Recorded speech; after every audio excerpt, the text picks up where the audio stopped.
For the short delay. Well, first of all, as I said, I'm very happy to be here. My name is Triandafyllidou.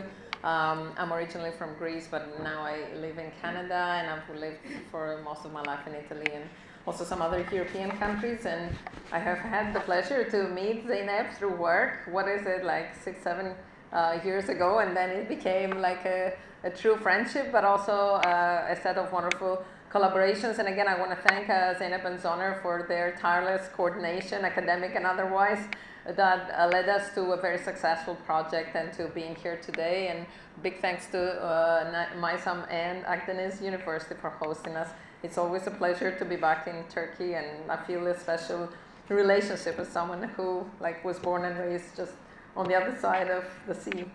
I want to start by some general reflections. First of all, to invite us to think that when this project was written, that was 2022. We started in 23, but it was written in 2022, and it was a different world. It was just after the pandemic. Everyone was thinking about the pandemic. There had been a lot of positive developments in terms of migration governance, essential work, essential workers. We're not going back, we're going forward to something different. And what unfortunately we can say now, 3.5 years later, is no, we went backwards. All the positive elements that had surfaced in the pandemic have been kind of bracketed out, and we've gone to a much more restrictive migration governance, as our colleagues have just illustrated. But this actually still invites us to think, and that's what I'm going to try and do in this talk, is to think how migration is related to broader transformations, and try to demogranticize our study of migration and of returns more specifically. So I'm speaking about complex migration, and I want to share with you my reflection because I think my reflection is both ontological and epistemological. Ontological in the sense of what is migration, how do we even constitute migration through our research, and how is effectively migration changing, and epistemological in the sense of do we need new concepts, do we need new terminology, and how do we also make sense of the different, as I said, the socioeconomic, the political, geopolitical, but also technological transformations that are happening, and how these affect migration. So the first, when I started using the term complex, for instance, different from mixed migration, we have been often talking about mixed motivations, mixed migration in the sense of both economic and humanitarian. And a colleague of mine in Toronto, she said, is it complex or complicated? And I said, Ashika, I'm not sure. Don't ask this question. But then that prompted the question, is there such a thing as simple migration? And what does simple migration look like? And yeah, my answer is not necessarily there's no simple migration, perhaps ontologically, but epistemologically in terms of how we define and try to analyze migration. Yes, for a long time we've been thinking of migration as a movement from A country to B country, usually with the hope or the intention of staying at destination, so kind of a one-way trip. Although before studies like on coerced return, like this one, there had been a lot of theorizing about return migration, why people return, when do they return, when the migration project has been completed and was successful. But in terms of how we understood migration, as I said, it was more in the view of settlement. And that was reflected also in our understanding of the factors. So we used to talk about push and pull factors. And after that, I think we have had the more recent move to talk about more drivers and dynamic drivers. And I think Linda will tomorrow speak more about the agency of migrants and the more from the ground up understanding of what is happening. But I try to engage more with this notion of complexity in the effort, as I said, to bring the specific migration or return migration study into the bigger picture. So I think when I'm thinking of complexity, one of set of dimensions is the spatial and temporal complexity. And it also relates to the differences between the legal categories of migration and the actual realities on the ground and the intentions of people. So when we look at migration, we realize also now the flows are complex in the sense that people may move cross-border, but they move also within a world region. When I write intra-regional, I don't mean within a region in a country, but within a world region, or they may go intercontinental. And the three types of migrants are the same people. They're not necessarily, it's not that agricultural workers will go across the border to work on the harvest, but professionals will go intercontinental. Oftentimes, there is interrelations between this movement, and that can relate to the same person or to people from the same household. So say the parent is going cross-border to earn some more money so that the child can study, and then they leave and go some other place within that world region or intercontinentally.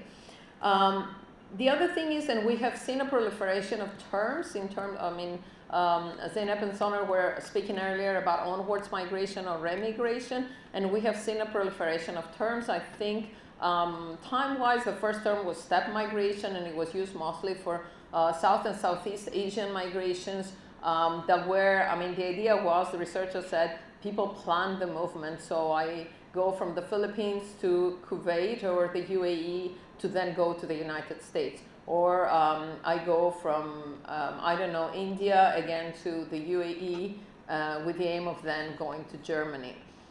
So the idea of step migration is that you plan it all along, although I think when we look at the studies from the ground up, we know that the intentions of people and their decisions and their aspirations change through the migration process. But then we have the concept of onwards migration, where the idea is that I went somewhere I was planning to settle, and then something happened and I decided to move on.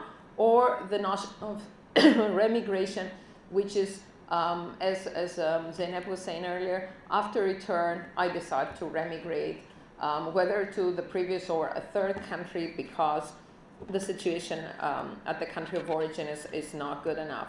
And I think what is interesting there is that the spatial aspect should then be divided between the notion of distance or spatial scale, so how far, and then the direction. And then we realize that the directions, as I said, can be kind of forward, sideways, return, and back again.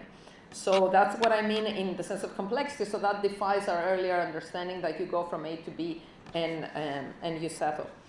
Then, again, trying to make sense of this complexity, I would like to speak about agentic and structural dimensions of complexity. So, and I think we saw it in the presentation just now of the main findings of the GAPS project. There are big discrepancies between how people are categorized when they move and what were their intentions and their motivations. And as I said, we used to speak about mixed motivations, trying almost to quantify and say, so someone who leaves Syria or who left Syria in 2015, were they 100% refugee, 100% seeking protection, or 80% seeking protection, 20% trying to create a better life for themselves and their families. And I think human agency is always complex. Of course, there's a difference when a conflict erupts, civil war in Sudan, you just have to leave. You go through the border to Egypt. That's your first reaction. But usually people have to mobilize resources, whether material or social resources, their networks, or learn about the different categories that are available to them. Sometimes we know there's been very interesting studies on asylum seekers who aspired, for instance, from Afghanistan, who aspired to go to Australia, but they would never apply for asylum in Australia because they knew there was no point. They would never get it. So then they would engage into migrant smuggling, trying still to get to Australia. So we see that how complex the motivations are and how complex is the relationship with the legal categories of migration that are available to them. And I think the stark contrast is that the policy doesn't follow the reality. At the same time, even speaking with well-intentioned politicians and policymakers, they say the problem is sometimes that you will try to do better for the economic migrants and you will simply water down the protections for asylum seekers and refugees. But I think this whole thing should invite us also to think more about agency. And one thing that we have done in studying a return in a past project that actually, again, Zoner and Zeynep had led, I mean, we did then a paper together, was to speak about constraints, rather than speaking about degrees of voluntariness, try to speak about constraints and how big the constraints are. So are you forced, are you coerced, are you constrained, or are you voluntary? So it's not about just voluntary and forced. There are degrees of constraints, and I think a lot of the work done in GAPS shows how these voluntary assisted migrants, they're not voluntary truly, but there are degrees of, you know, being forced to return versus being incentivized, or the return being forced upon you, and how this is done by the policies and up, you know, at the state and at the local level. Then I think another dimension of complexity that perhaps is a little less important for return migration, but still I think it is relevant there, is that we say mobility is hybrid these days because we all live these transnational lives. So for instance, I live in Canada, but I know in real time what happens in Italy, where I have lived for the past 20 years, and I don't even need to have specialized, you know, infrastructure like we used to need, you know, special antennas and special subscriptions. It's all at the tip of your phone. And we see a kind of collapse of this time and space in communication and information sharing and exchanges. There used to be all these theories about diasporas and how they remain tied to homeland politics, and they watch their TV news through their big antennas from home. I think that was typical, a whole strand of research, for instance, on the Turkish diaspora in the Netherlands or in Germany. But I think this kind of research is now obsolete because the nature of the communication and the nature of the connection has changed. And that, of course, gives also rise to special types of migration, like the digital nomads, like high-skilled professionals from countries with strong passports that travel and work at the same time, but they're completely detached from their workplace. But likewise, migrants. So I was reading recently a paper on refugees being hired to work in data processing centers that, again, do not exist physically, in the sense the person works for the data processing center from wherever they are. They could even be in a camp, in the Zatari camp in Jordan,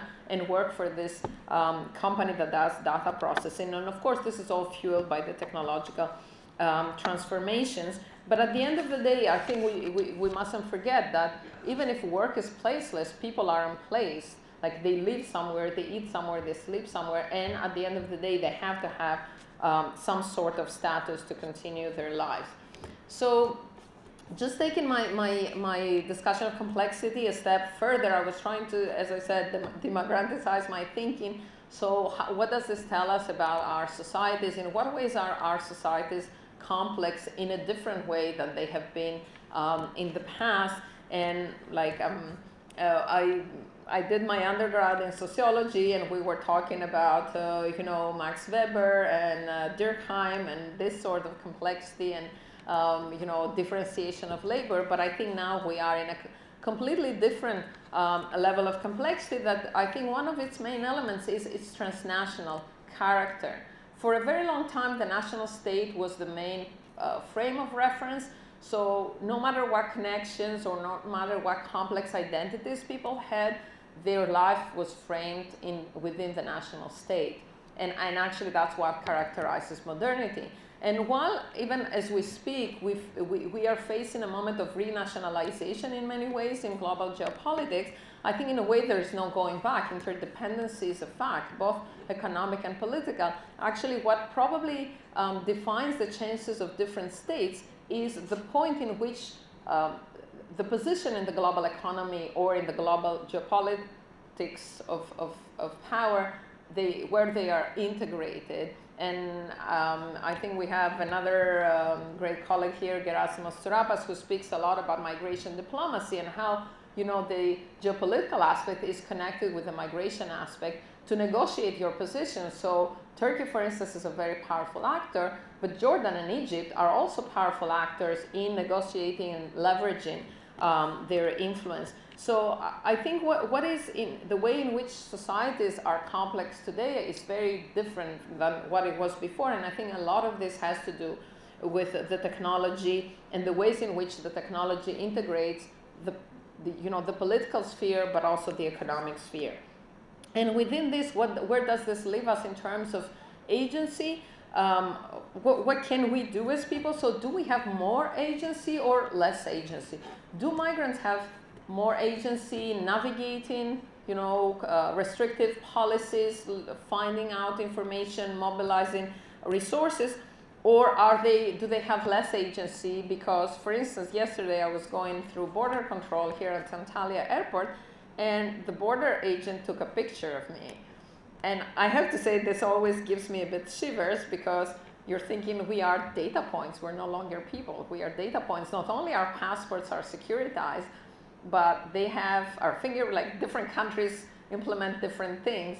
You know, they take your fingerprints or they take your picture. And of course, it's convenient. I'm told that, you know, airports will become very much touchless, because we will go through, you know, screening and they will read our faces. But where does this leave us in terms of our agency? So I think it's a question that I don't have a good answer to. But I think what we need to think is, it's not just return migrants and return procedures who are disadvantaged. It's everyone that is facing this.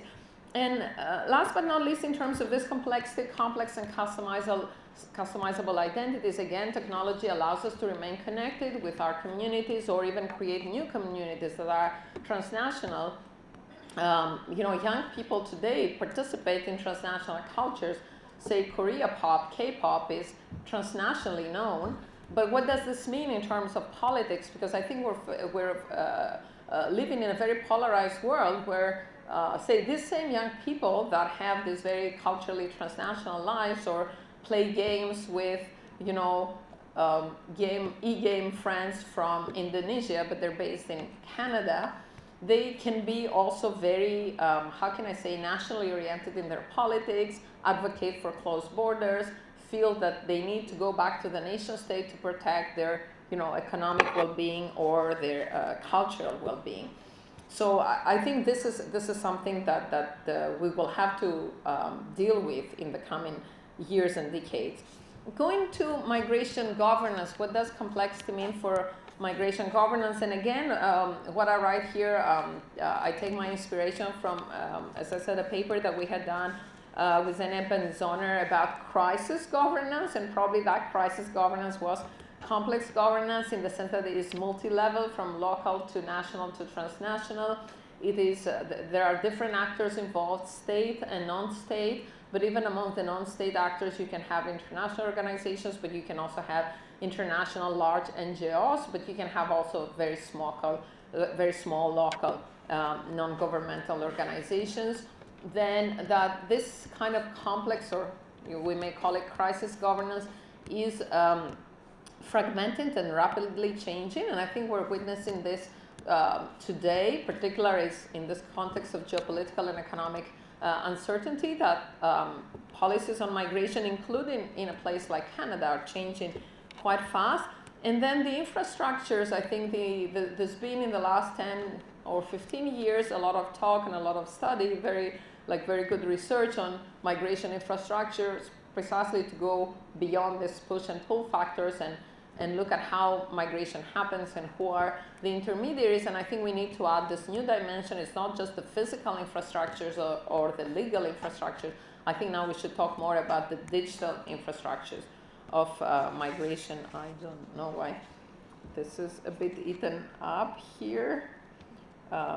Yeah, anyhow, what I'm saying there, and in concluding this reflection and almost my talk, is what does this, so how can we bring back simplicity? And I think a lot of politicians and policymakers and people who are in power think it is AI, it's these advanced digital technologies and AI-powered tools that will bring back simplicity and will allow for tight control, because people become data points, and they will be more efficient. I think Zoner was mentioning before the efficientization of governance, but what we also see is that this is more opaque than before. It's much less transparent. It's more opaque, even in human supervised artificial intelligence. At the end of the day, you don't know how the algorithm made a decision.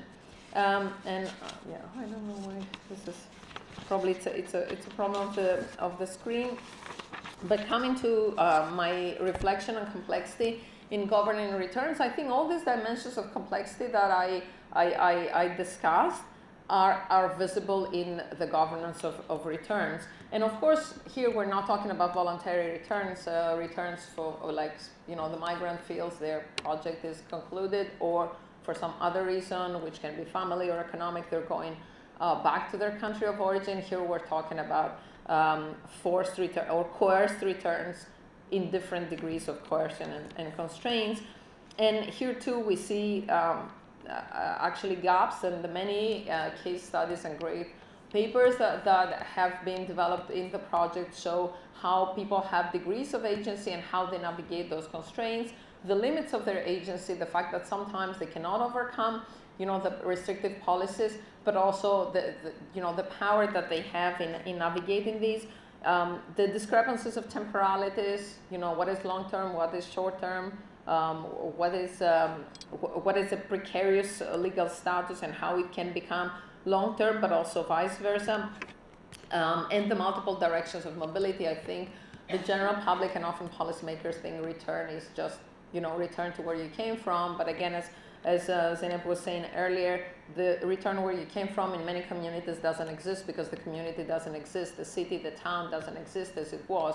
Or in other cases, you're returning, but not to your place of origin, but rather to the capital city, and for different reasons, you cannot go back to your town or city of origin, so you just stay in the capital city, so it's not a return, properly speaking. And I think so, when we try to theorize returns, we have to really think about this complexity and how we understand the governance of returns in the broader context of complex migration governance. And a final reflection, so this is a question more than a statement: are we entering a new migration era?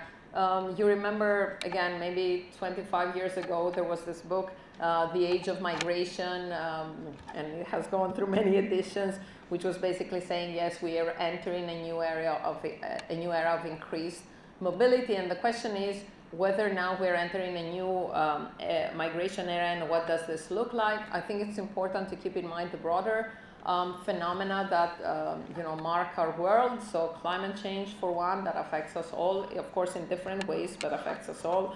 The uneven demographic development of the world. So right now the only continent that is demographically sustainable is Africa. And people might think that Asia is geographically sustainable, but it is not. So Asia is a very populous world region, but it is in rapid demographic decline. Same is true, obviously, for Europe and North America, and Latin America a little bit less fast aging, but still quite pronounced.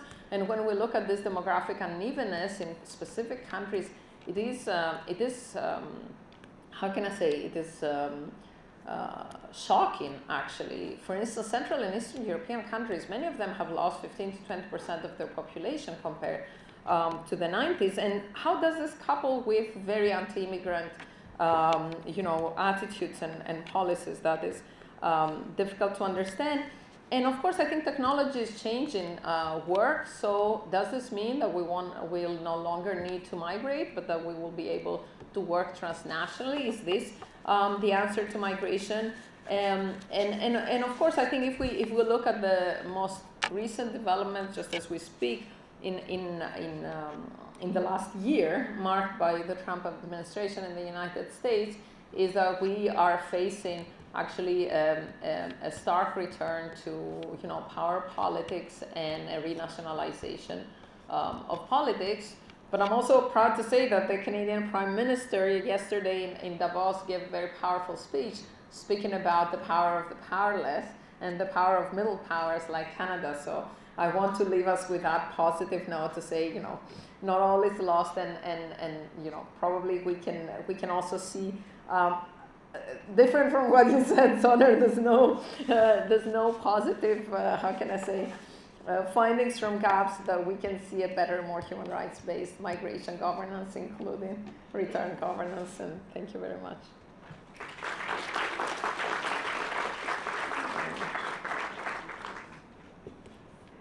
I don't know if we do questions, or should I? Yeah. I don't know what time. Yeah, we have a little bit. I think of time. Yeah, we have a little bit of time too. Is there a need for a roaming mic? So anyhow, time. Should we ask questions? Yeah, go ahead. But I think my son is checking if we need a roaming mic, or maybe people can just come. Maybe people can come up and yeah, I mean. There's one mobile here, so just a small. This one is. For the. That's for the power. Yeah, yeah. But it can be heard, is what the thought. I hear. No, I hear. I think it can be heard, and yeah. you can answer from yeah, here. I okay. think it's okay. So let's open the floor for a few questions. And I can be the chair of myself.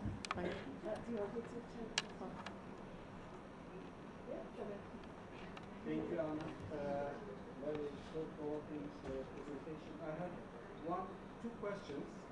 Is complexity is something that we avoid both ontologically and epistemologically when we conduct research. So, what is the desire? So this is one.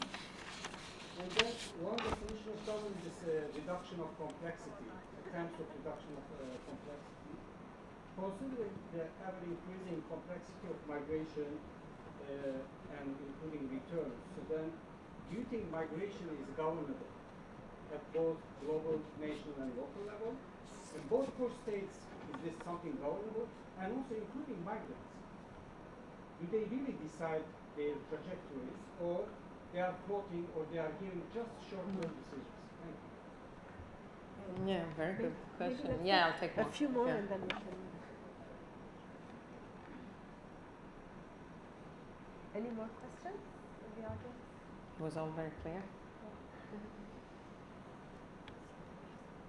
Okay, maybe I can answer, and maybe people gather their thoughts. Yeah, very good questions. Yeah, I suppose at the level of research, I don't think we avoid complexity, yes, but we also try to put order in what is happening and how we understand it and create our typologies. Actually, I was also in, I mean, this is a paper in the making. I was thinking how much of what I say is descriptive, like descriptions of different types of complexity versus analytical. So yes, but also I think I subscribe to this area of research that speaks of messy governance, and I think you know that complex and messy governance. So that governance at the end of the day cannot be about order; it's about managing the mess. And I think this is a very different approach. So to say, you can never put things into their boxes, but you try to avoid the mess being a big mess. So you make it, if you think even about how you tidy up your house, or like you try to avoid extreme mess. But I think definitely, I think part of the problem with migration governance is that governments promise complete control, complete management. They say, this is what we want and this is what we're trying to achieve. And I think it would be much better if governments said, things are complex and, we are acting on different points. I think there are some rare instances where this happens. I remember, after the emergency period of 2015-16, when the EU was developing it was the Valletta Summit and the EU-Africa strategy, there was some recognition that you have to work with countries in Africa on different fronts. So migration is one, then there is development, there is cooperation, there is geopolitics, there is of course the humanitarian. So you can't just say send all people without documents back and then start working. That you'll have to work on different fronts. For instance, can you do humanitarian pathways? Can we do some humanitarian corridors, even if they're small? And to me, the answer is yes. Even 1,000 people that find a second chance is important. It doesn't have to be 1 million if we can do only 1,000. But I think the governments, that's what they promise. So then the citizens hold them accountable and they say, oh, you lost control. We've seen this playing out in so many countries. The UK is the obvious example. But also right now in Germany, this whole rhetoric, anti-refugee rhetoric, was about control of the border, and did that, a person go through the border without being checked. So yes, I think in that sense it would be ideal if politicians and the people in power would acknowledge the complexity is part of their work. It is true, yeah, also, do we exaggerate agency? No, I don't think people are floating, but I think, yeah, people change their desires and their projects in line with what they see as feasible. And also, I think something that has been found in gaps is that there is a moment of feeling exhausted. So what has been theorized by others as, you know, this purposeful abandonment. So you abandon people in such very bad conditions that at some point they're exhausted and they say, okay, I'm going back. Or so I think this is a good point also, how much agency do we have? But I think this is true for all of us. I think one thing that COVID had taught us, but we forgot, is that we're all vulnerable. We're all insecure and uncertain. It's not just, you know, because it often feels it happens to some other people, it doesn't happen to me. But I think COVID taught us this, only we forgot. Yeah.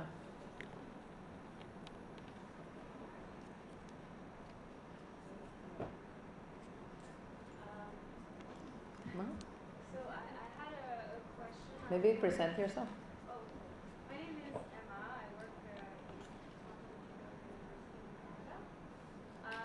I had a question. I was wondering if you could expand a bit on under which conditions could return policies be voluntary? Is there such a thing? I'm thinking, for example, of even if all the supports are there, for example, of Ukrainian women, if, you know, the husbands are back home, does it become too much to stay in Europe? And if returning for that, is it still voluntary? Is there such a thing as voluntary return, I guess? Yeah. No, I think it, you want to ask another question? Yeah, go ahead, yeah. Yes. Good morning, I'm Hassan Bakri from the University of Sousse. Anna, how are you?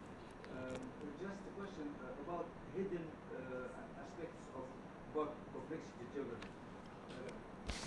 Is there, or do you have an idea how at the regional level states belonging to the same area, third countries for example, are dealing with the destination, with the EU, for example, the policies of return, and that I'm taking 2 or 3 examples. But just a question: if, for example, in Asia, in West Asia, is there coordination, negotiation, talks between the third countries how to deal with these policies? The same, for example, it's very recent about Trump, policy return to Latin America and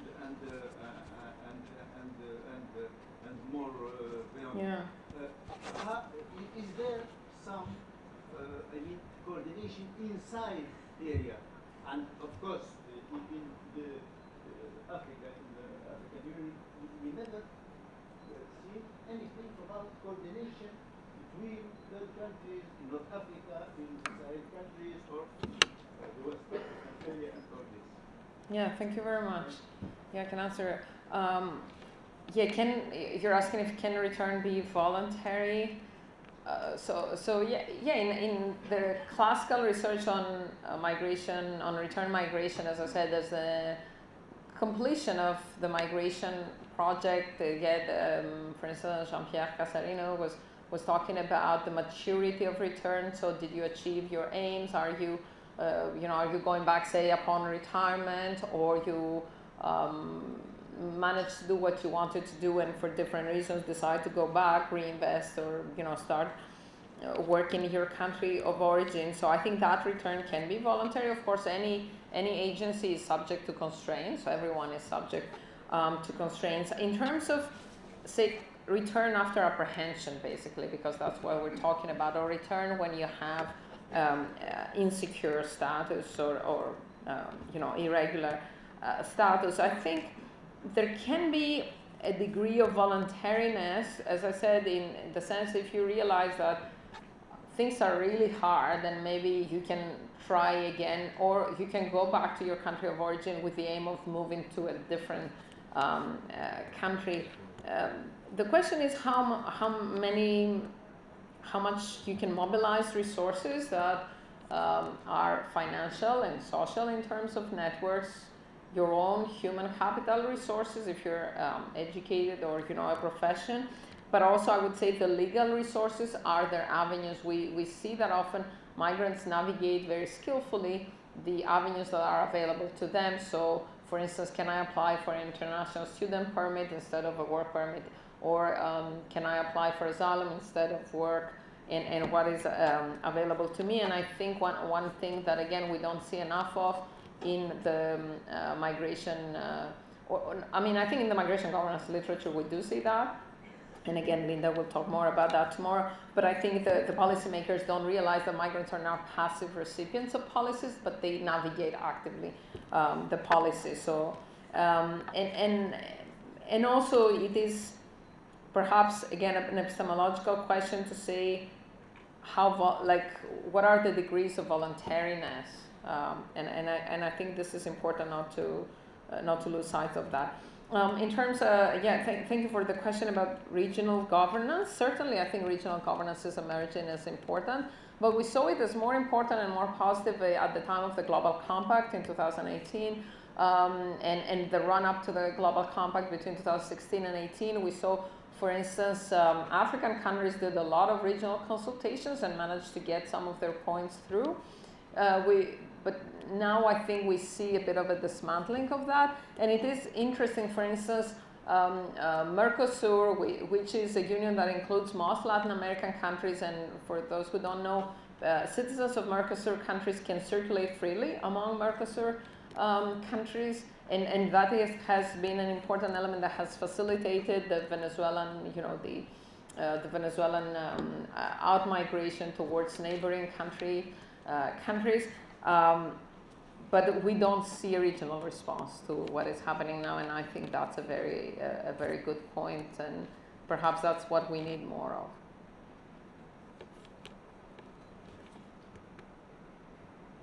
But I don't want to stand between us and our coffee break, and I'm happy to also to chat over the breaks and listen to everyone's papers. Thank you very much for your attention. Thank you.